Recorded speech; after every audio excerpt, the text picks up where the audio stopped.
창세기, 특히 그 시작 부분인 천지창조 이야기는요, 언제나 논쟁의 한복판에 서 있죠. 성경은 과학교과서가 아니다, 이런 말 진짜 많이 들어보셨죠? 네, 뭐 틀린 말은 아닐 겁니다. 근데요, 그게 끝이 아니에요. 사실 진짜 중요한 질문은 바로 거기서부터 시작되거든요. 그러니까 과학책이 아니라고 쳐요. 그럼 도대체 창세기를 어떻게 읽어야 하는 걸까요? 그냥 옛날 이야기? 아니면 상징?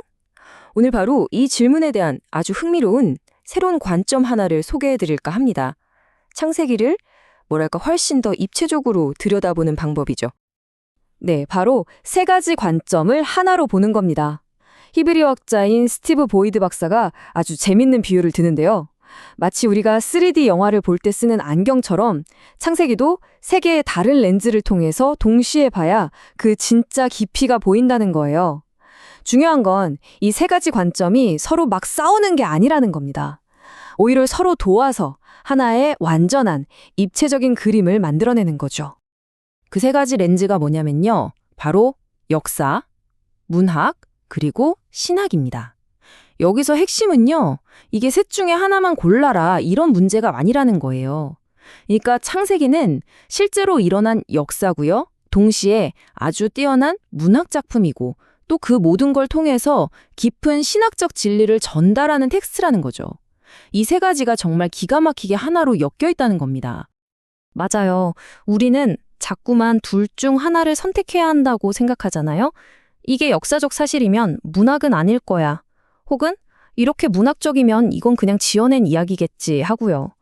근데 창세기는 바로 그 생각이 틀렸다고, 이 세 가지가 어떻게 서로를 더 빛나게 해주는지 보여주는 완벽한 예시라고 할 수 있습니다. 자, 그럼 첫 번째 렌즈부터 한번 들여다볼까요? 바로 역사로서의 창세기입니다. 첫 번째 렌즈, 역사를 위한 증거입니다. 아니, 창세기가 스스로 나는 역사다 라고 주장하는 증거가 대체 어디 있을까요? 놀랍게도 그 단서는요, 텍스트 자체, 그 언어 안에 마치 지문처럼 선명하게 남아 있습니다. 그게 뭐냐면 바로 와익톨이라는 건데요. 좀 어렵게 들리죠? 쉽게 말해서 고대 히브리어에서 역사 이야기를 할 때 쓰는 아주 특징적인 동사 형태예요. 그리고 왕이 일어났다. 그리고 그가 말했다. 그리고 그가 갔다. 이런 식으로 사건이 순서대로 쭉 이어질 때 쓰는 거죠. 바로 이 와익톨이라는 동사가 창세기 장르의 비밀을 푸는 결정적인 열쇠가 됩니다. 그래서 스티브 보이드 박사가 뭘 했냐면요. 이 와익톨 동사가 창세기 1장에 얼마나 자주 나오는지를 통계적으로 싹 분석해 봤어요. 그 결과 창세기 1장의 시가 아니라 역사 이야기, 즉 서술의 확률이 얼마나 나왔을 것 같으세요? 무려 99.987%입니다. 와, 이건 뭐 거의 수학적으로 확실하다는 얘기죠.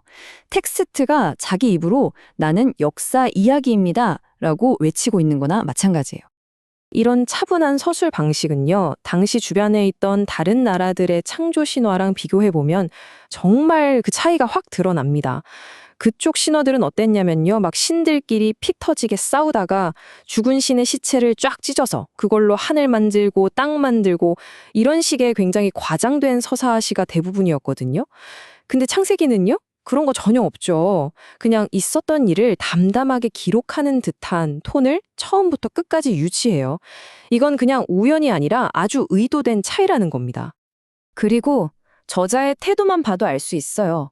그냥 이야기를 지어내는 게 아니구나 하고요. 보세요. 다음 세대한테 우리 역사를 꼭 배워야 한다고 강조하고요. 특히 홍수 이야기 같은 데서는 몇 월 며칠에 무슨 일이 있었는지 아주 구체적인 날짜까지 다 기록해놨어요. 심지어는 내가 이 기록을 쓸 때 다른 자료를 참고했다고 출처를 밝히기까지 한다니까요. 이건 신화를 쓰는 작가가 아니라 어떻게든 사실을 전달하려는 역사가의 모습에 훨씬 가깝죠? 두 번째 렌즈, 성경의 예술성입니다. 자, 그럼 창세기가 그냥 딱딱한 역사 보고서 같은 거냐? 하면 전혀 그렇지 않습니다. 이제 두 번째 렌즈, 문학의 렌즈를 통해 이 역사적 사실이 얼마나 눈부신 예술 작품으로 다시 태어나는지 한번 같이 보시죠. 여기서 정말 중요한 포인트가 있어요. 문학적인 표현을 썼다고 해서 역사적 사실이 왜곡되는 게 아니라는 거예요. 오히려 그 반대죠. 문학은요, 마치 흑백 사진에 아주 섬세하게 색을 입히는 것처럼 밋밋할 수 있는 역사의 생명력을 불어넣어서 우리에게 훨씬 더 생생하고 깊은 의미로 다가오게 만드는 최고의 도구인 셈입니다. 그 대표적인 예가 바로 이 서술, 시, 서술 전환이라는 기법입니다. 이게 뭐냐면요. 저자가 차분하게 이야기를 쭉 이끌어 가다가 정말 중요한 순간, 예를 들어 인간이 창조되는 것 같은 클라이맥스에서 갑자기 마치 스포트라이트를 쫙 비추는 것처럼 아름다운 시로 확 전환하는 거예요. 그리고 감동을 최고조로 끌어올린 다음에 다시 아무 일 없었다는 듯이 차분한 서술로 돌아오죠. 정말 정교한 문학적 장치입니다.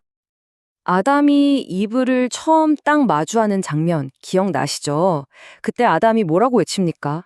이는 내 뼈 중에 뼈요, 살 중에 살이라. 이게 그냥 평범한 대사일까요?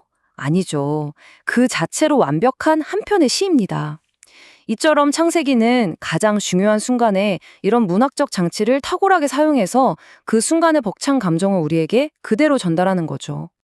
창세기의 이런 문학적인 섬세함은요, 여기서 그치지 않아요.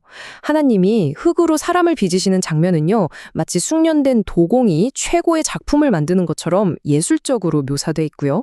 또 홍수가 끝나고 물이 줄어드는 장면은 놀랍게도 창조 첫날의 모습과 의도적으로 겹쳐 보이게끔 써놨어요. 이런 정교한 장치들이 그냥 역사 기록일 수 있었던 텍스트에 정말 놀라운 깊이를 더해주는 겁니다. 세 번째 렌즈, 신학의 기초입니다. 자, 좋습니다. 창세기가 역사적인 사실을 바탕으로 아주 아름다운 문학으로 씌었다는 것까지는 알겠어요. 근데 그래서 뭘 말하고 싶은 걸까요? 그 궁극적인 목적이 뭘까요? 이제 마지막 렌즈, 신학을 통해 그 깊은 의미를 파헤쳐 보겠습니다. 창세기 1장이 그려내는 세상은요, 결코 우연이나 혼돈의 산물이 아니에요. 모든 창조의 과정이 마치 잘 짜인 한 편의 교향곡처럼 인간이라는 클라이막스를 향해서 아주 질서정연하게 나아가거든요. 심지어 물이 갈라지고 땅이 드러나는 것마저도 인간을 위한 무대를 세심하게 준비하는 과정처럼 그려져요. 네, 모든 것에는 목적이 있다는 겁니다. 창세기의 신학이 그 당시에 얼마나 혁명적이었는지는요, 태양과 달을 어떻게 묘사하는지만 봐도 알 수 있어요. 당시 다른 문화에서는 태양신, 달신 하면서 모두가 그걸 숭배했단 말이죠.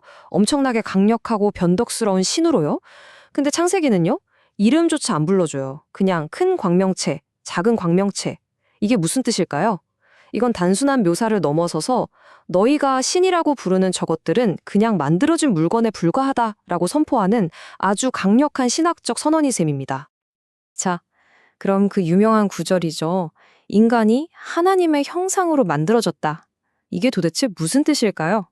창세기는요, 막 철학적으로 어렵게 설명하는 대신에 아주 명쾌하게 하나님의 행동을 통해서 답을 줍니다.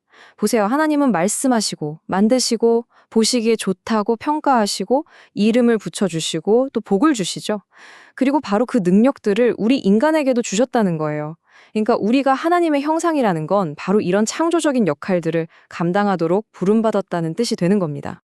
자, 하나의 끊어지지 않는 이야기입니다. 지금까지 우리는 역사, 문화, 신학이라는 세 개의 렌즈를 하나씩 살펴봤어요. 그럼 이제 마지막으로 이 세 가지가 어떻게 하나로 딱 합쳐져서 창세기를 넘어서 성경 전체를 관통하는 거대한 하나의 이야기를 만들어내는지 그 그림을 한번 완성해 보겠습니다. 이 거대한 이야기를 하나로 쫙 묶어주는 뭐랄까 접착제 같은 역할을 하는 아주 중요한 히브리어 단어가 있습니다. 바로 톨레돗인데요. 보통 계보나 역사라고 번역돼요. 창세기를 보면 이 단어가 계속 반복됩니다. 이것은 아담의 톨레돗이다. 그리고 그 이야기가 끝나면 이것은 노아의 톨레돗이다. 이런 식으로 마치 릴레이 경주에서 바통을 넘겨주듯이 이야기를 다음 세대로 계속해서 이어주는 거죠. 그리고 이 톨레돗이라는 실은요, 정말 놀랍게도 첫사람 아담에서 시작해서 노아, 아브라함, 다윗 왕을 거쳐서 마침내 예수에게까지 단 한 번도 끊어지지 않고 이어집니다. 창조에서 시작된 하나의 이야기가 역사의 강을 건너 그대로 이어지는 거예요.